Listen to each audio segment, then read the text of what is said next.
Muy buenas tardes. Son las 19:01 de este lunes 24 de mayo de 2021. Desde el Palacio Nacional de México, en la Ciudad de México, vamos a iniciar la conferencia de prensa diaria sobre COVID-19, la pandemia causada por el coronavirus SARS-CoV-2. Hoy vamos a relatar, como en otras ocasiones, el estado que guarda la epidemia, cuando recientemente, ayer, abrimos la semana número 21 del año, y en términos de información tenemos que estaríamos abriendo la semana número 19 en descenso. Ya completamos 18 semanas en reducción de la epidemia en todos sus indicadores y estaríamos abriendo una semana número 19 de reducción de la epidemia. Y hablaremos de vacunas, lo que hemos ya completado hasta el momento, lo que sigue y todas las preguntas que nos quieran hacer aquí en la sala. Hoy nos acompaña el doctor Ruy López Ridaura, director general del Centro Nacional de Programas Preventivos y Control de Enfermedades, quien, como se sabe, además de ser un experto en enfermedades crónicas, ha jugado un papel fundamental en su carácter de secretario del Comité Nacional para la Seguridad y Salud, del subgrupo de respuesta, del subcomité de respuesta, y en ello nos ha ayudado muchísimo a coordinar de manera operativa el diseño, la implantación del plan de vacunación. Muchas gracias, Ruy. Es muy importante que esto se sepa. Le pido al doctor López Ridaura si presenta el primer segmento y enseguida comentamos el segundo. Muchas gracias, doctor López-Gatell. Buenas tardes, buenas noches a todas y todos, tanto aquí como en casa o desde donde nos estén escuchando. Si me pasan la primera, como ya mencionó el doctor López-Gatell, el día de ayer, el doctor Alomía, el domingo, se abrió semana epidemiológica y se abrió la semana 21 y por eso se graficó ya la semana 19 y su diferencia o su contraste con la semana 18. El día de ayer estábamos abriendo con un 10% de reducción y estas son varias semanas que llevamos con un descenso continuo que aunque tuvimos un pequeño piquito en la semana 14, pero realmente esto ha sido un descenso continuo que se está observando en gran parte o la gran mayoría de las entidades federativas. El día de ayer el doctor Alomía reportaba un 10% de reducción de comparación de la semana 19 con la 18. El día de hoy, con esta actualización que hacemos todos los días, recuerden que esta curva es con base en los estimados inicio de síntomas. Entonces, por eso estos números se van modificando. Ya veremos durante la semana a ver si esta disminución, qué tanto se va reduciendo día con día, y es probable que lleguemos a algún tipo de meseta, pero eso ya lo iremos viendo al final de la semana. También es importante el reconocer, vimos también, hay una pequeña disminución de 0.7 a 0.6 el día de ayer a hoy, en la proporción de los casos activos, del total de casos de toda la epidemia. Tenemos 16.091 que han iniciado síntomas en los últimos 14 días y por eso se reconocen como los casos activos, es decir, del total de 2.5 millones de casos estimados, tenemos un 0.6 actualmente que se consideran como casos activos. Y en la siguiente también mostramos el componente ahora de la hospitalización. El primero fue de los casos estimados y ese es de la hospitalización, donde también de manera concordante con lo que estamos viendo en los casos incidentes, también vemos una reducción continua con una pendiente, que aunque la pendiente quiere decir la velocidad conforme se va reduciendo, ya no es tan vertical, pero realmente es que estamos en un momento de poca transmisión y de nuestra curva epidémica en los momentos basales. Hemos presentado esta reducción desde el máximo que tuvimos en el segundo rebrote de hospitalización hasta el día de hoy, un 88% de reducción en la ocupación hospitalaria, y actualmente tenemos camas generales un 10% de ocupación y camas con ventilador un 13% de todas las camas que están disponibles. Y con eso creo que es el informe reducido y pasamos a lo de vacunación. Con permiso. Muchas gracias. Gracias, doctor Ruy López Ridaura. Vamos a comentar ahora brevemente sobre el avance de vacunación. Retomamos de manera general Plan Nacional de Vacunación, Política Nacional de Vacunación contra el virus SARS-CoV-2 para prevenir COVID-19, presentada desde el 8 de diciembre de 2020. Un plan estructurado con un fundamento científico guiado por las recomendaciones de nuestro grupo técnico asesor en vacunación, que contempla como eje principal de priorización la edad. Esto porque los distintos análisis y proyecciones matemático-epidemiológicas que hizo el grupo asesor mostraron que con vacunar en esa manera se iba a lograr el máximo beneficio de uso de la vacuna al reducir el impacto de la enfermedad, sobre todo reducir la mortalidad, también reducir hospitalización y otros desenlaces de importancia. También es importante considerar que no es el único eje de priorización, que existen otros ejes y hemos identificado claramente dos. Uno es otras condiciones de riesgo, además de la edad, que pueden hacer que las personas sean más susceptibles a la forma grave de COVID, en especial lo que le llamamos comorbilidades, es decir, enfermedades crónicas que se ha identificado a lo largo de la epidemia en México y en el mundo, que establecen un mayor riesgo de complicarse por el virus SARS-CoV-2. Diabetes, hipertensión, sobrepeso, obesidad, inmunosupresión por distintas causas. ¿Cómo no se puede identificar de manera anticipada y clara o definida, inconfundible, las distintas variaciones de estas comorbilidades? Este no es un eje de priorización en el que se pidan comprobantes, pero lo que sí hacemos un llamado especial, específico, repetido a las personas que tengan estas condiciones de salud, para que cuando llegue su grupo de edad se vacunen, que no se queden sin ser vacunadas. Y un tercer eje de priorización que tiene que ver con la oportunidad de que la vacuna se convierta en un instrumento de reducción de riesgos en momentos de baja actividad epidémica, que son precisamente estos lo que se ha ido logrando a lo largo de 18 semanas consecutivas y donde tenemos a la mitad del país con semáforo verde, a 15 entidades federativas ya con semáforo amarillo, con una clara tendencia hacia el verde. En estas circunstancias, la oportunidad es abrir los servicios educativos, los servicios presenciales que han estado suspendidos desde el 23 de marzo del año pasado.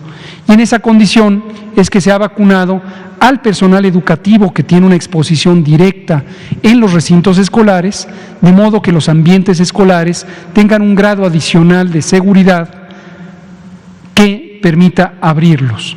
Decimos un grado adicional porque ya están en práctica los protocolos de seguridad sanitaria que en su momento fueron diseñados para que los ambientes escolares sean seguros. Estos incluyen el establecimiento de los comités de salud escolares y una serie de medidas puntuales para que la probabilidad de contagio sea sustancialmente menor en los recintos escolares. Y esto nos permite ir activando la normalidad, sobre todo de aquellas actividades públicas que están ligadas con derechos, como el derecho a la educación, que es fundamental. Esta es la panorámica de la estrategia de vacunación. Veamos cómo hemos ido vacunando. En la fecha más reciente, el 23 de mayo, ayer, hasta las 21 horas, a lo largo del día, se utilizaron 175.747 dosis de vacuna.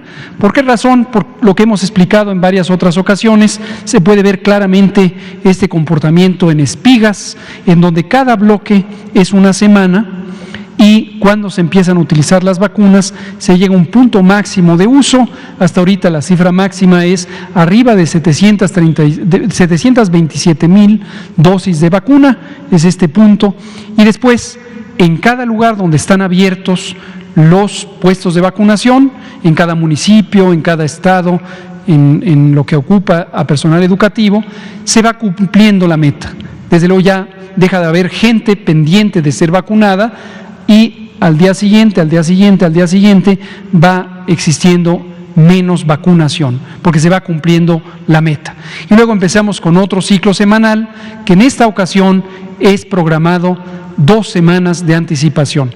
Mañana, por ejemplo, en el caso del personal educativo, empezarán Chihuahua y Puebla, que son las únicas 2 entidades federativas donde falta terminar esta vacunación del personal educativo, cosa que anticipamos se logrará en 2 o 3 días de esta semana. Posiblemente martes, miércoles y hasta jueves es el periodo en que estaría vacunándose en Chihuahua y en Puebla al personal educativo y se cumpliría la meta. Son alrededor de 128,000 trabajadores de la educación en Puebla y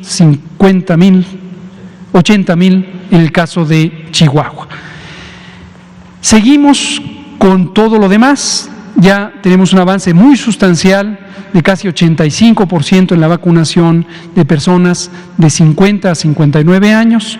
Recordamos que sigue abierta la vacunación para personas de 60 y más que en su momento, por la razón que haya sido, no fueran vacunadas.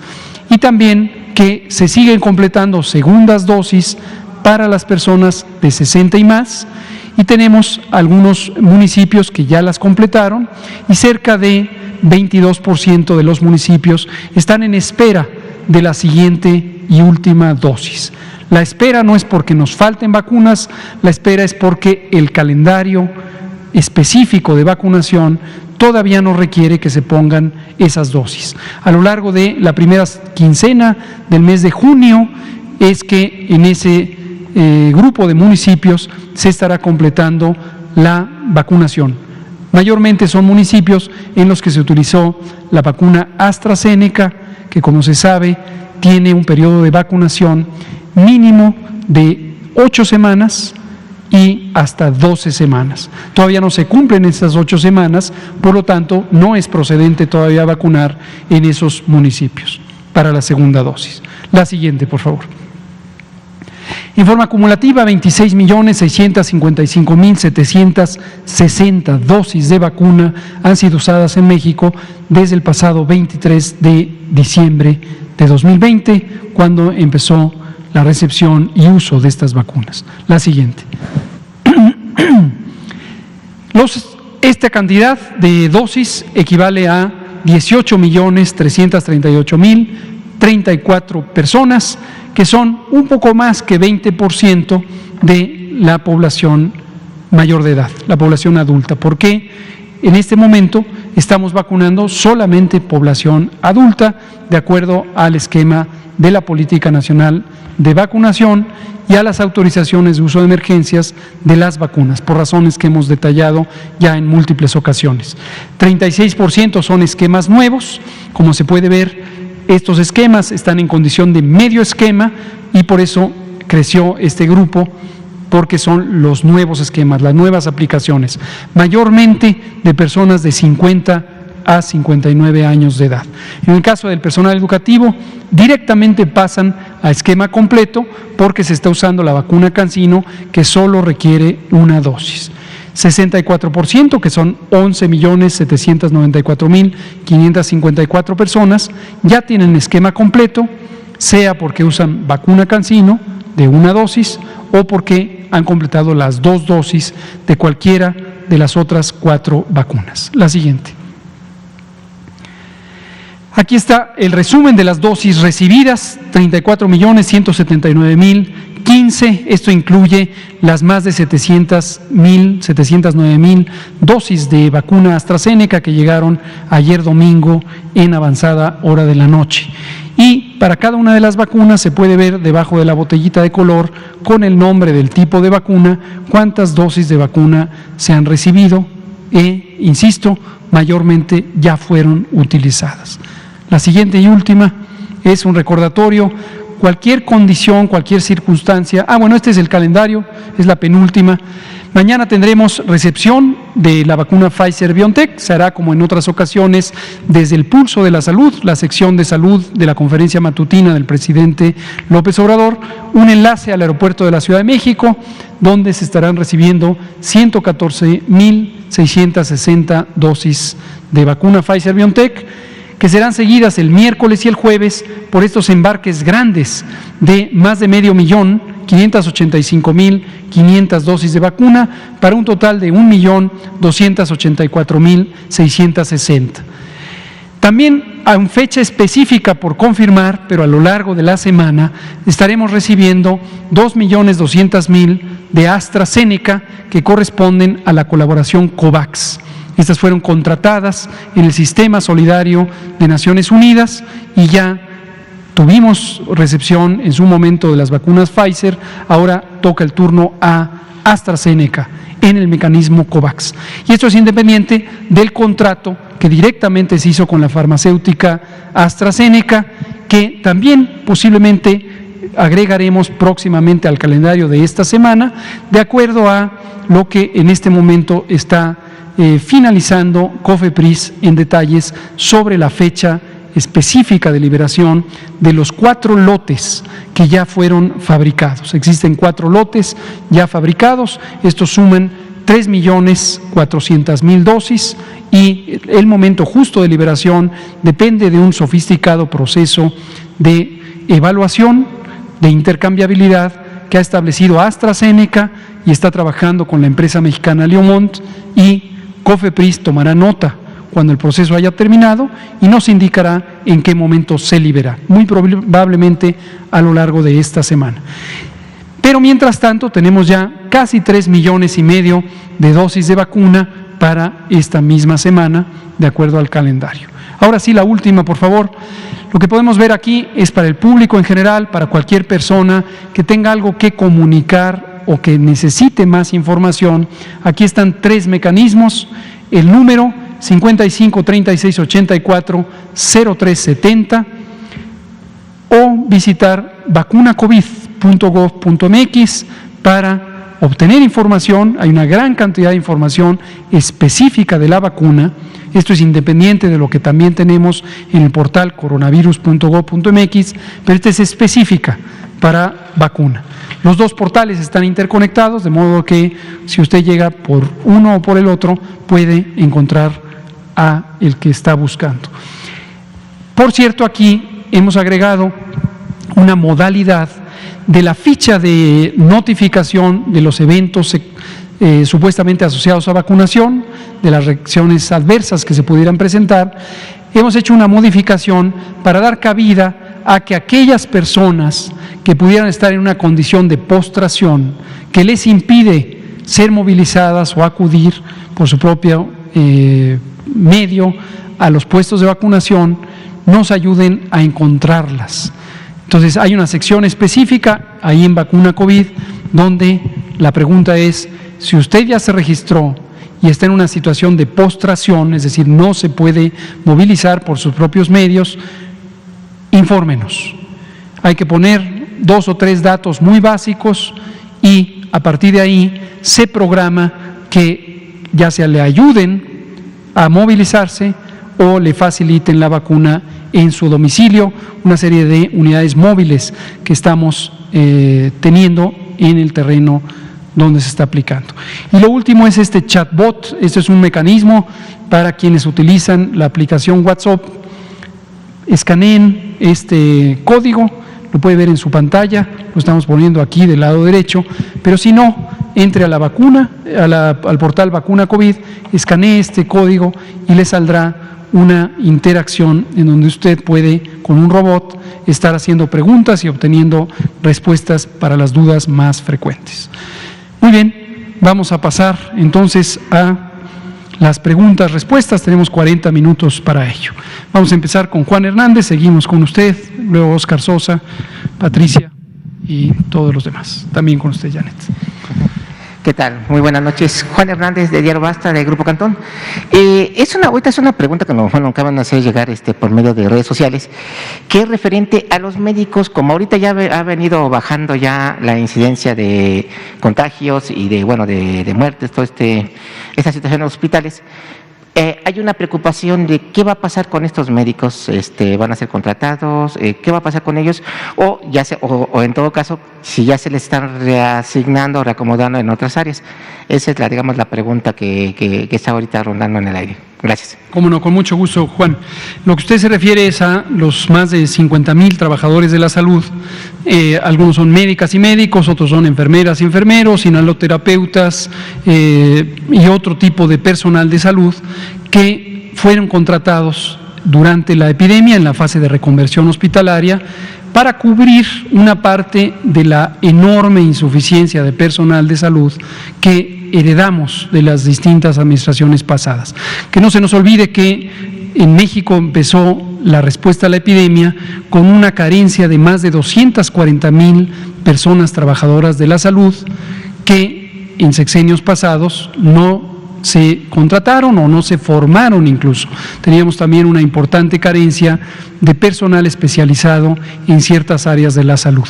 A lo largo de la epidemia y durante la más grande reconversión hospitalaria que se ha hecho en América Latina, donde multiplicamos por 4,5 veces o 6 veces en el caso de las camas con ventilador, las existentes, necesitamos desde luego personal de salud para que pudiera atender a las personas que eran hospitalizadas en esos espacios. Eso requirió una contratación, pero además capacitación específica y un esquema de supervisión piramidal que fue diseñado para que las personas con un entrenamiento especializado relativamente reciente no estuvieran desde luego en una situación de tener que estar al frente de una decisión médica. Y establecimos en su momento, con liderazgo del doctor Sbarch, quien ahora es comisionado de COFEPRIS, pero en ese momento era el coordinador médico del INSABI, él y el maestro Juan Ferrer y todo el equipo del INSABI diseñaron este esquema de supervisión piramidal. Una persona formada y con experiencia en medicina crítica asesoraba y supervisaba a 5 personas con entrenamiento formal en medicina crítica, pero relativamente más joven o más reciente. Y cada uno de estos 5 a su vez supervisaba a otros 5 y siempre esta supervisión conectaba hasta arriba, hasta la persona más experta. Esto lo que nos permitía es que por cada persona experta en terapia intensiva, en medicina crítica, estábamos simultáneamente teniendo una supervisión de estas 30 personas con experiencia menos avanzada. A su vez se implantaron distintos esquemas de videovigilancia en las unidades, sobre todo las unidades móviles o temporales, los hospitales móviles, las unidades temporales COVID, que permitían estar supervisando la operación sin tener que entrar a la unidad COVID. Por supuesto, para ciertos procedimientos que requieren atención física a las personas enfermas, pues sí, el personal entraba y salía en su momento. Este esquema fue replicado también en distintos hospitales grandes, por ejemplo en el Hospital Juan Graham Casasus de Tabasco, de Villahermosa, Tabasco, instalaron toda una unidad de videovigilancia para poder ampliar la capacidad de atención en sus unidades de terapia intensiva. En fin, entonces se requirió la contratación de un poco más de 50,000 personas a través de lo que se llamó la convocatoria de médicas y médicos del bienestar. En realidad no eran solo médicas y médicos, sino otro personal de salud, como ya hemos relatado. ¿Qué va a pasar? Preguntan. Me parece una pregunta muy legítima. Lo que vamos a hacer es que van a ser contratadas y contratados. Esto fue lo que se estableció desde el inicio, se puede decir lo que se pactó y lo que fue un incentivo para que las personas participaran en la convocatoria. Entonces, la idea es contratarles. El Sistema Nacional de Salud sigue necesitando de sus servicios sumamente valiosos. Que quede muy claro, no necesariamente van a trabajar en la unidad donde fueron empleados durante la emergencia de COVID. Eso está establecido en la propia convocatoria, eso está establecido en el contrato. Pero ciertamente van a ser incorporados al Sistema Nacional de Salud, al sistema público, en alguna unidad de salud donde sean requeridos. Muchas gracias, Juan. Vamos a pasar allá atrás con usted, por favor.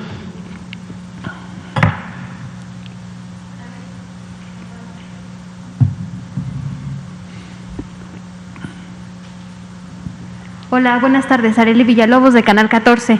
Preguntarle, hoy en la mañana, cuando el secretario de Relaciones Exteriores dio a conocer la plataforma donde hacen transparentes los contratos por los cuales adquirieron la vacuna el gobierno mexicano, señalaba que están en fase 3 del ensayo clínico 2 vacunas, la Valvax y la Sanofi. Si nos puede dar más información al respecto sobre estas vacunas que suenan un poco distintas de las que ya conocemos. Gracias. ¿Cómo no? Estrictamente no están todavía en fase 3 en México. Están en fase 3 en el mundo. En otros países del mundo han iniciado ya alguna gestión ante la autoridad sanitaria de alguno de los países donde están estas casas productoras de vacunas. En el caso de Valvax es una empresa en China, en el caso de Sanofi es una empresa francesa, tiene su casa matriz en Lyon, Francia, y estableció una alianza con GlaxoSmithKline para tener una misma vacuna. Entonces, seguramente ante la Agencia Europea de Medicamentos han solicitado la autorización para conducir el ensayo fase 3. Y se ha planteado que en México podrían realizar este tipo de ensayos clínicos. En su momento han sometido a consideración y a revisión de COFEPRIS sus proyectos. El de la vacuna china ocurrió hace más de una semana y media. En el caso de Sanofi ocurrió apenas el viernes pasado, pero todavía no ha sido autorizado. Una situación muy importante es que a la experiencia de trabajo con las distintas propuestas de ensayo clínico para vacunas COVID y en general para insumos COVID, es que se requiere una alta capacidad para conducir investigación clínica. En el mundo de la investigación clínica, a lo largo de los últimos 25 o 30 años, se volvió común el utilizar a unas entidades que se llaman CROs, por las siglas en inglés de Organización de Investigación Clínica. Eso es lo que quiere decir CRO. Estas son empresas mayormente privadas de distinto tamaño que tradicionalmente ayudan a grupos de investigación clínica, a instituciones propiamente dichas. Pero a lo largo de algunos años, previo a la epidemia, se empezó a hacer costumbre que estas entidades empezaban a tener una participación quizá más allá de lo que es deseable, dado que no son instituciones y dado que no tienen en sus plantillas investigadores e investigadoras formalmente establecidos, es decir, que tengan las credenciales académicas para hacer investigación.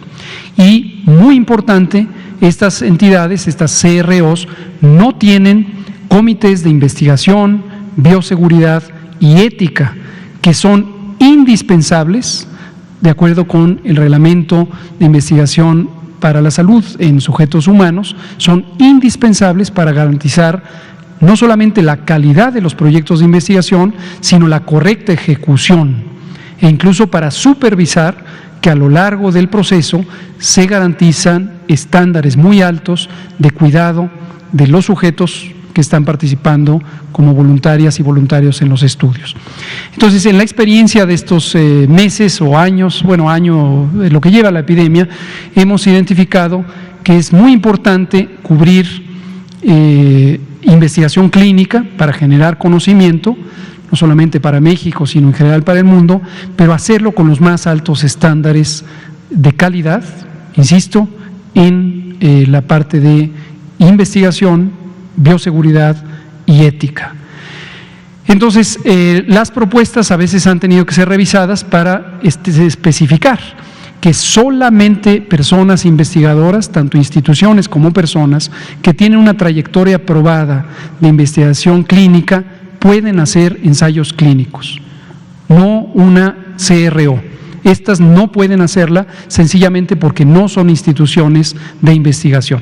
Y esa es parte de lo que estamos revisando en el caso de estas dos propuestas, que las propuestas realmente estén bajo la responsabilidad de instituciones y de personas competentes para realizar investigación. Muchas gracias. Óscar Sosa, por favor. Buenas tardes, doctor Gatell. Oscar Sosa, de Red Digital y Tendencias Libres. Mi pregunta es referente a que la UNICEF hoy lanzó 4 recomendaciones para que los padres de familia hablen con sus hijos referente a la vacuna COVID. La Secretaría de Salud va a retomar este artículo, va a hacer su propia estrategia de comunicación, ya que los niños van a regresar a clases, tienen muchas preguntas referente a ello y sería muy prudente, como se ha tomado estas conferencias, tomar su opinión y ver cómo podemos, como medios de comunicación y autoridades, darles una respuesta práctica y sencilla a ellos.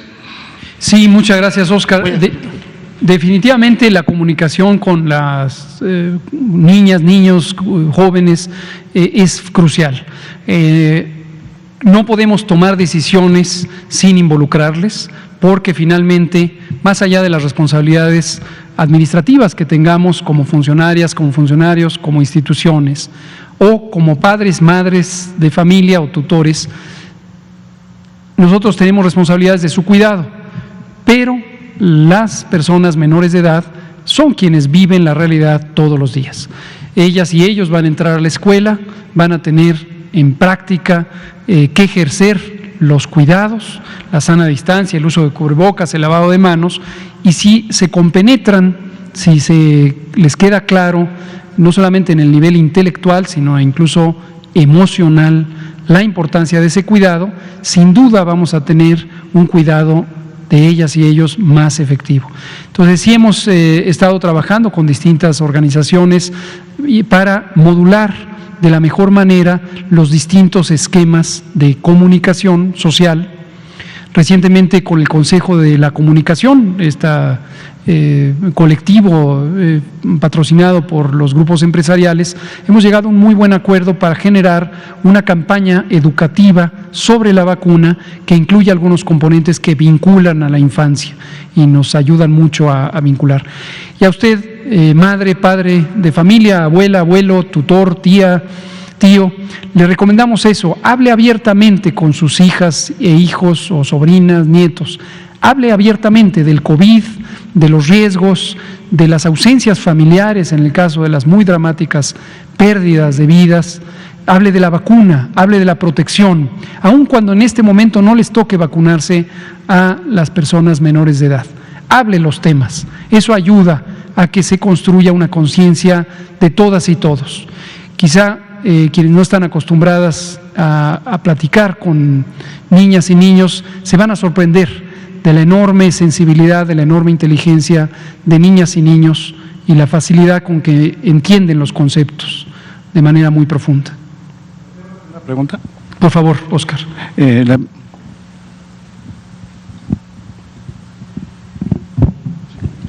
Una segunda pregunta referente igual al regreso de clases. Un grupo de estudiantes marchó en la Ciudad de México piden un regreso de clases seguros. En ese sentido, hay una manifestación. ¿Qué opina usted referente a ello? Y si hay un regreso seguro para las actividades. Perdón, no oí sobre la parte de... que un grupo de estudiantes marchó sobre las calles de la Ciudad de México, llegó al Zócalo, exigiendo un regreso seguro a las clases. En ese sentido, la Autoridad de Salud y la Secretaría de Educación Pública aseguran que va a haber un retorno de clases seguro. Claro, de eso se trata, de tener un retorno seguro.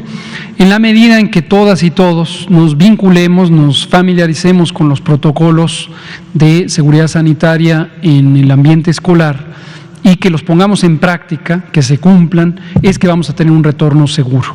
Estos protocolos, como hemos comentado en otras ocasiones, fueron diseñados, planteados, evaluados desde que arrancó el cierre, hace un año, más de un año. El 23 de marzo de 2020 decidimos cerrar el sistema educativo, se lo planteamos así a la autoridad educativa y se tomó la decisión de cerrar. Pero desde ese entonces se diseñó las bases de lo que serían los protocolos de seguridad sanitaria. A lo largo de todo el año o más de un año de la pandemia, hemos estado trabajando con la Secretaría de Educación Pública en ir actualizando y manteniendo al día los protocolos de seguridad sanitaria en el ambiente escolar, que son perfectamente compatibles con los protocolos generales de seguridad sanitaria en los espacios físicos abiertos y cerrados. Entonces, definitivamente el retorno seguro es una prioridad para que tanto educandos como mentores y mentoras tengan la tranquilidad de que los ambientes serán seguros. Ahora, muy importante, no tener falsas expectativas. La pregunta obvia es, ¿eso significa que no va a haber casos de enfermedad en los recintos escolares? No, no significa eso, sería completamente fantasioso pensar que no va a haber ni un solo caso. Se pueden presentar casos, pero lo importante es que se tenga una reducción al mínimo posible de ese riesgo y que también se tenga la capacidad de identificar tempranamente la ocurrencia de casos o la ocurrencia de brotes para que conjuntamente autoridad sanitaria, autoridad educativa y la comunidad de padres y madres de familia trabajen conjuntamente para responder ante este tipo de situaciones. Muchas gracias, Óscar. Janet Galindo, Mundo Farma, y luego Patricia Rodríguez Calva. Y usted también, ¿verdad? Ahorita regresamos con... Buenas noches, Janet Galindo de Mundo Farma. Doctor, nos han preguntado a CROM que para ser un grupo de prioridad que logre llegar a la vacunación, ¿qué es lo que se necesita? Usted nos ha estado explicando muchas veces cuál ha sido la técnica y cómo lo han estado manejando, pero en este caso nos preguntan, por ejemplo, los monitores clínicos, que son quienes han estado ayudando a hacer los análisis y todos los estudios con respecto a las vacunas. Ellos no están dentro de un grupo prioritario. ¿Por qué? Por muchas razones. Los grupos de prioridad no están definidos por una condición laboral per se. Y esto es muy importante que todo el mundo lo identifique. Cada quien se identifica en una categoría o en un grupo de la población por múltiples características, por la edad, quizá por el sitio de residencia o por la ocupación. Pensemos en estos tres elementos. Entonces aquí tenemos a cada persona pensando, yo tengo 52 años, me deberían priorizar porque estoy en este grupo de edad. Otra persona puede estar pensando en su sitio de residencia y puede decir, el municipio fulano de tal, en los 2.470 municipios que tiene el país, debería ser prioritario. Y otras personas pueden pensarlo por su actividad profesional o laboral. Menciono estos tres porque hemos recibido gran cantidad de comunicaciones, cartas, correos electrónicos, pronunciamientos públicos, donde cada quien busca ubicarse en un grupo de prioridad, como usted correctamente señala. Y esto a veces hace pensar a las personas que la priorización se define de esa manera. Y la respuesta es no. Hay un eje de prioridad que es la edad. De esto no hay ninguna duda y esto, como hemos comentado, se basa en varios estudios, varias proyecciones epidemiológico-matemáticas que muestran en México, igual que en muchos de los países que tienen acceso a vacuna, que cuando se prioriza de la persona con mayor edad hacia la persona con menor edad y se va vacunando a los grupos de población de esa manera, se logra tener el máximo rendimiento en reducir la mortalidad, las complicaciones, la hospitalización. Por ejemplo, de esa manera no se prioriza la reapertura de ciertas actividades laborales, que en su momento ciertos segmentos de la población consideraban como los más prioritarios. Algunos hablaban de la población económicamente activa, de la generación de riqueza, etcétera. Y lo que querían es que se vacunara a personas de entre 20 y 45 años que ocupan la mayor cantidad de personas en el empleo formal, sobre todo en el empleo industrial. Pero nuestro eje de priorización fue la edad, de arriba a abajo, para ir reduciendo riesgos. También desde el principio apareció el caso de las personas trabajadoras de la salud. Aquí sí hay una definición por empleo, pero como hemos dicho en otras ocasiones, no es como objetivo fundamental el proteger individualmente a cada persona. Desde luego ese es el mecanismo, y qué bueno que se protege individualmente a personas que tienen un riesgo incrementado de contagio porque están en el mundo clínico, en el mundo médico, en el mundo de atención de la salud. Pero el objetivo estratégico de ese segmento, de vacunar al segmento de trabajadores y trabajadoras de la salud, es proteger la capacidad del Estado mexicano de responder ante la epidemia, sobre todo en los momentos de mayor intensidad epidémica. Entonces, por eso el primer grupo fue trabajadoras y trabajadores de la salud, de primera línea en hospitales, consultorios y ambulancias públicas y privadas. Después aparece un tercer grupo gremial, un segundo grupo gremial, que son los trabajadores educativos. Aquí es una historia diferente. Aquí es, primero, en condiciones de bajo riesgo epidémico, de baja actividad epidémica, lo que llevamos 18 semanas logrando, la oportunidad de que al agregar ese componente garanticemos una protección, unos ambientes seguros, como decía Óscar, para que se abran las aulas, se recuperen las actividades convencionales de la educación y podamos garantizar el derecho a la educación. Entonces, estos son tres grupos claramente identificados, los hemos estado indicando desde que empezó la estrategia, pero no debe pensarse en que cada quien puede buscar su identidad de grupo de empleo o de grupo gremial y entonces pedir ser prioritario. No hay inscripción para grupos prioritarios, no hay tal cosa. Las prioridades han sido definidas con toda claridad desde el inicio en el programa de vacunación. Muchísimas gracias. Muchas gracias, Janet Galindo. Patricia Rodríguez Calva, Grupo Imagen. Gracias. Buenas noches. ¿Sí sirve? ¿Sí? ¿No? Ahí está. Buenas noches, Patricia Rodríguez Calva, de Grupo Imagen. Doctor, ayer se dijo que el hecho de que Campeche haya regresado a semáforo amarillo no tuvo que ver con el regreso de clases presenciales. Entonces, doctor López-Gatell, en consecuencia, ¿qué fue lo que falló en Campeche para que se haya regresado a semáforo amarillo y en consecuencia se hayan cancelado las clases presenciales? Y tengo una segunda pregunta, por favor. Con mucho gusto.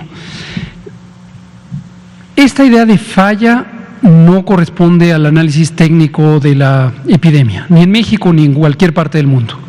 Me queda claro que a veces el lenguaje de la comunicación pública busca esta identificación. Falló esto, falló aquello, falló el gobernador, falló no hay tal cosa. La epidemia, y esto la prueba misma es cómo se ha comportado en cada una de las entidades federativas de México y cómo se ha comportado en cada uno de los países del mundo. La epidemia tiene fluctuaciones. Hay países, hace unos días hablábamos de los países de la región europea occidental, que después de un largo periodo de no casos o de mínima ocurrencia de casos, súbitamente empezaron con una gran cantidad de casos. Algunos fueron en su segunda ola, otros en su tercera ola, otros incluso en su cuarta ola. Ahora mismo en la región de América del Sur, que están en otoño, casi invierno, vemos que hay una subida muy marcada en la cantidad de contagios diarios. Entonces, no pensemos en que hay una culpa de alguien que falló, porque no es así. Hay una serie de elementos, de variables, de situaciones que determinan que la epidemia suba o baje, aumente o disminuya. Y una de las condiciones que está bastante claro es la movilidad en el espacio público. Cuando las sociedades empiezan a moverse más, empiezan a interactuar más las personas unas con otras, hay mayor probabilidad de que un individuo susceptible se encuentre con un individuo contagiante y ocurra un contagio, o muchos susceptibles con un contagiante y ocurran múltiples contagios, o múltiples susceptibles con múltiples contagiantes y ocurran muchísimos contagios. Regular esa movilidad es parte del empeño que hemos tenido todos los gobiernos del mundo, nacionales y subnacionales, en este caso nuestras 32 entidades federativas. Llegar al balance exacto en donde se reduce esa movilidad porque por acciones administrativas se mandata el cierre de ciertos espacios laborales, recreativos, sociales, pero que eso dañe lo mínimo posible la vida pública, la economía y sobre todo las economías familiares de las personas con menos ingresos, eso requiere un ajuste prácticamente todos los días. Si se cierran más los espacios, se afecta más la economía, las economías populares, las economías familiares, que son las que más nos han preocupado a lo largo de todo este tiempo. Aunque tiene un beneficio, se reducen los contagios. Entonces hay que abrir, pero al abrir aparecen contagios, aunque se benefician esas economías. Y ese ajuste es continuo, hay que estarlo haciendo. No hay una regla fija en donde se diga de aquí para todo el resto de la epidemia, esta es la cantidad de cierre que se tiene. Termino diciendo, en cada entidad federativa ese equilibrio se va ejerciendo todos los días o todas las semanas, guiados por el semáforo de riesgo COVID, que es un único semáforo, una misma metodología con la que todo el mundo ya está familiarizado. Pero las decisiones administrativas específicas, si se abren los restaurantes pero no los bares, si se abren los gimnasios pero no las playas, si se aumenta la movilidad del transporte público pero no los jardines públicos, o viceversa, cualquier combinación, esa es una decisión que ejerce la autoridad sanitaria estatal. Y es una suerte de ir y regresar en cada momento. Se abre, si empiezan los contagios, se cierra. Y nos parece que ha sido eso justo lo que siguió el gobierno del estado de Campeche. Se sumaron a la idea de abrir las escuelas, pero también abrieron varias otras cosas. Y en su momento es muy probable, así lo consideramos nosotros, que no haya sido tanto la apertura de escuelas que hasta el momento se había dado, sino esas otras distintas actividades. ¿Qué se tiene que hacer? Regularlo, posiblemente cerrar algunos de esos espacios, poner aforos limitados, poner horarios limitados, y confiamos en que eso va a hacer que Campeche recupere la disminución de la epidemia. Gracias. Por otra parte, usted participó este día en la reunión binacional que en materia de salud se realizó entre México y Argentina. Definitivo. En un comunicado que emitió la dependencia federal, se dice que en breve México podría iniciar el envío de vacunas que se envasen aquí, ya no los había adelantado, para países de América Latina y el Caribe. ¿Cuándo sería la fecha prevista para iniciar este envío? Y la segunda pregunta sobre este mismo tema es si esta producción y que se envía a otros países no impactaría negativamente a la demanda legítima de vacunas que tendría que solventar México. Gracias. Muchas gracias. Creo que es una pregunta muy importante. No voy a adelantar vísperas por dos razones. Este es el tema que mañana vamos a tratar en el Pulso de la Salud. No se pierda la conferencia matutina del presidente. Los martes se llama Pulso de la Salud, la sección dedicada a salud. Y mañana nos va a acompañar la ministra de Salud de Argentina, nuestra querida colega y amiga Carla Bizzotti, con quien hoy tuvimos todo un día de trabajo, y otras funcionarias y funcionarios argentinos. Está previsto tener un enlace con el presidente Alberto Fernández, de modo que habrá una conversación breve del presidente López Obrador con el presidente de Argentina, también muy amigo de este gobierno y de México. Y esto se va a detallar mañana, cuándo se podría liberar. La pregunta es muy importante, porque podría surgir esta inquietud: ¿cómo se están yendo las vacunas de México? La respuesta precisa, clara, contundente es: no es el caso. El acuerdo establecido entre AstraZeneca, Leomont, la entidad financiadora que es la Fundación Carlos Slim, estableció desde el principio que una vez se empezaran a envasar las vacunas, los primeros 3 lotes serían de México, pero el cuarto lote ya estaría a disposición de estos países de América Latina, mayormente Argentina, pero también otros que en su momento hayan contratado con Astra. Entonces, México va a ayudar a Argentina, desde luego, pero no se afecta lo que está previsto para México. Pero todo esto y más se va a detallar mañana en la conferencia matutina. Está garantizado el abasto, como acabo de mostrar en el calendario. Ya de entrada tenemos para esta semana más de 3 millones y medio de dosis de vacuna, tanto de Astra, que nos llega por COVAX, como de Pfizer, y las otras solo hacen sumar a lo que ya tenemos. La próxima semana estaremos recibiendo casi 8 millones de dosis de vacuna. Entonces, sí, tenemos mucha tranquilidad en ese sentido. Y hay una circunstancia además importante. Argentina en este momento, mayormente por razones climáticas, está en esta fase de incremento de la epidemia. México lleva 18, estamos en el curso de las 19 semanas en reducción. Cuando ocurre una situación así, es esperable que exista solidaridad entre los pueblos hermanos para que se priorice ahí donde es de manera más inmediatamente necesaria.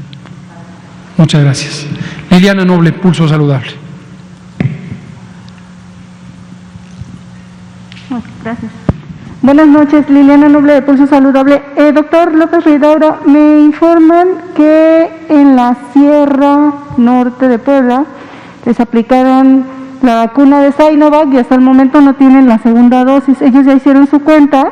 No, es que el señor no ha terminado de contestarme mi pregunta, pero al parecer ya pasó el periodo y todos se están preguntando si ya no tiene efectividad y tendrían que reiniciar el esquema de vacunación o qué va a pasar al respecto. Si me puede ayudar, por favor, y después una pregunta para el doctor Gatell. Gracias. Gracias, perdón, ¿me recuerda la vacuna? Es que no escuché. Sinovac. No, bien, gracias.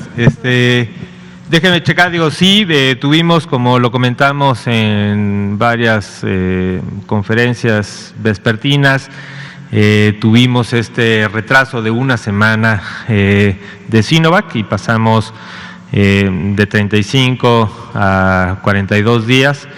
No tengo el dato, ahorita lo busco específico de la Sierra de Puebla, pero desde la semana pasada, el jueves, que también nos llegó, y desde antes que nos llegó Sinovac, pudimos cubrir todas las necesidades de todos los municipios donde se había aplicado y que ya estaban en este tiempo cercano entre 35 y 42 días.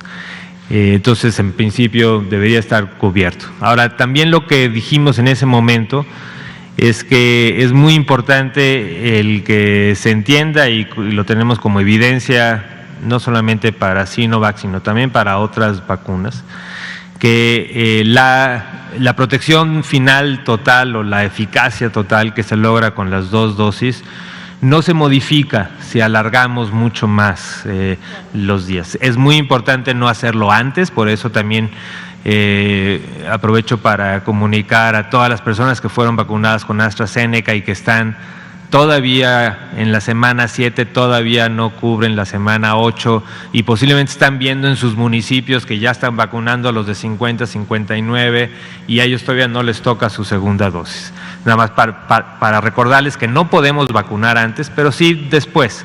AstraZeneca tiene un periodo desde 8 hasta 12 semanas y ahora estaremos programando con esto que llega de COVAX para que en la próxima semana de junio podamos cubrir todos los municipios de segunda dosis de AstraZeneca. Específicamente con Sinovac tenemos la evidencia, evidencia científica que hemos podido recolectar, en que el periodo o la eficacia lograda después de la segunda dosis se mantiene en periodos de hasta 5, 8, 10 semanas entre las dos dosis, por lo que no está en riesgo si se retrasa 1 o 2 semanas como fue lo que sucedió. Pero en principio la Sierra Norte de Puebla, si recibió su vacuna Sinovac, debería estarse programando, si no es que ya aplicando en estos días. Gracias. Y doctor Gatell, cuando ustedes hablan del tema de la temporalidad, más bien de la estacionalidad entre países y países, esto también hablaría me hace pensar que pudiera confirmarse esta hipótesis de que se pudiera volver esta enfermedad con temporalidad, es decir, dependiendo del periodo, del frío en cada uno de los continentes, y que pasara algo igual que con la influenza. Y le pregunto esto porque hace algunos meses, en algunos estudios de la Universidad de Johns Hopkins, en Harvard, etcétera, hablaban ellos de esta idea que tenían todavía, pensando en que el virus se podría fortalecer o tener este pico de presencia en los climas más fríos versus en los cálidos o templados. No sé si esto estuviera respondiendo a esta teoría o todavía faltaría mucho para poder tener esta certeza. Gracias. ¿Cómo no? Todavía es temprano en términos de la experiencia que el mundo tiene. El mundo, me refiero a las personas que vivimos en el mundo, las comunidades científicas, las comunidades de salud pública, los gobiernos, todos quienes observamos o vivimos en la epidemia. Todavía no existe suficiente experiencia con la epidemia misma para poder llegar a esta conclusión a partir de la observación directa. Es decir, el planteamiento de si se confirma que el comportamiento de la epidemia va a depender de la estación del año, mi respuesta sería no hay de momento confirmación en ese sentido. A pesar de que ha sido muy intensa la vivencia, desde luego, de tener 14 meses con la epidemia. Pero posiblemente la teoría o los diversos planteamientos teóricos que tienen que ver con cómo se comportan las epidemias de infecciones respiratorias, de infecciones transmitidas de persona a persona por partículas del aparato respiratorio, nos hace pensar que COVID-19, la pandemia causada por el virus SARS-CoV-2, se podría llegar a presentar igual que se presentan otras enfermedades respiratorias de importancia epidemiológica. El modelo más conocido, más estudiado, posiblemente es el de la influenza. Desde hace milenios existe influenza, desde hace cientos de años se conoce formalmente la influenza, desde hace al menos casi un siglo hay estudios incluso virológicos relacionados con la influenza, se conoce el virus de la influenza, se describió más o menos en los años 50 del siglo pasado. Entonces, ¿en qué consiste que se comporte igual COVID-19 que la influenza? Que empieza a entrar en una fase temporal con las estaciones del año, de modo que en las épocas frías, otoño, invierno, aumente la cantidad de casos, la cantidad de contagios, la cantidad de personas enfermas, desafortunadamente la cantidad de personas que pudieran perder la vida si tienen la enfermedad grave, y que en las temporadas de primavera y verano haya menos casos. Como en el mundo hay un hemisferio norte y un hemisferio sur, las estaciones del año están entrecruzadas. Cuando aquí es primavera, en el hemisferio sur es otoño. Cuando aquí es verano, en el hemisferio sur es invierno. Y las temporadas, por lo tanto, no coinciden en calendario, pero sí respecto a primavera, verano, otoño e invierno. Hay algunas razones, voy a mencionar las 5 más aceptadas o más conocidas por las que este fenómeno puede ocurrir y ocurre con los virus respiratorios. Uno es las partículas líquidas en las que se propaga el virus, la saliva, los mocos de la nariz y la garganta, en forma de gotículas, en forma de aerosoles, en forma de gotas gruesas, pero particularmente los aerosoles, cuando el clima está frío, duran más tiempo estos aerosoles. Cuando el clima está cálido, se secan esos aerosoles, esas gotículas desaparecen y entonces la capacidad contagiante disminuye. Esa es una. Segunda, el funcionamiento de los pulmones, del aparato respiratorio, es menos eficiente en los mecanismos de protección frente a las partículas externas que nos respiramos todo el tiempo, todas las personas. Todo el tiempo estamos respirando bacterias, virus, hongos, pólenes, etc. Y hay mecanismos de protección que tienen que ver con el moco que hay al interior de los bronquios y la tráquea, y también unas especie de pelitos microscópicos que tienen las células, no es pelo, pero se llaman cilios, que son unas prolongaciones de las células y que expulsan a ese moco de dentro hacia afuera.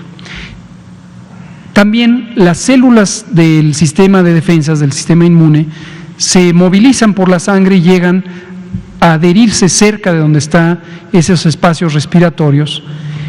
Esas 3 cosas se hacen menos eficientes cuando hace frío. Si uno respira aire frío, todas esas 3 cosas se hacen más lentas. Los pelitos se mueven menos, los glóbulos blancos se mueven menos, el moco se hace más espeso y se impide que salga. Y hay una quinta condición, que es el comportamiento social. Cuando hace frío, tendemos a congregarnos, a estar en espacios cerrados, a estar más cercanos físicamente unos de otros, en general, que cuando hace calor. Entonces, los 5 mecanismos actúan combinados para hacer que las enfermedades respiratorias, sobre todo las que son por virus, predominen en el frío y reduzcan en el calor. El frío no mata al virus, eso es muy importante saberlo, pero el frío, cuando causa estos 5 mecanismos que acabo de comentar, hace más fácil que se transmitan los virus respiratorios. El calor no mata al virus, pero hace menos favorable para que el virus se transmita. Entonces, en general, una de las predicciones más aceptadas hasta el momento es que si la inmunidad en contra del virus SARS-CoV-2 no fuera suficientemente larga, de años, y a lo mejor estuviera en 1 o 2 años la duración de la inmunidad, podría ser que se empiece a sincronizar la epidemia y se convierta en una enfermedad estacional como lo es la influenza. Pues muchas gracias, son las 20:01. Aquí terminamos. Recordamos que abrimos la semana 21 del año, pero la semana 19 de reducción de la epidemia en todos sus indicadores, y que estamos acelerando cada vez más el proceso de vacunación en las poblaciones identificadas para ello. No se pierda mañana el Pulso de la Salud, donde comentaremos estos y otros temas de gran interés público. Y tendremos como invitados a funcionarios y funcionarias del Gobierno de Argentina. Muchas gracias. Hasta mañana.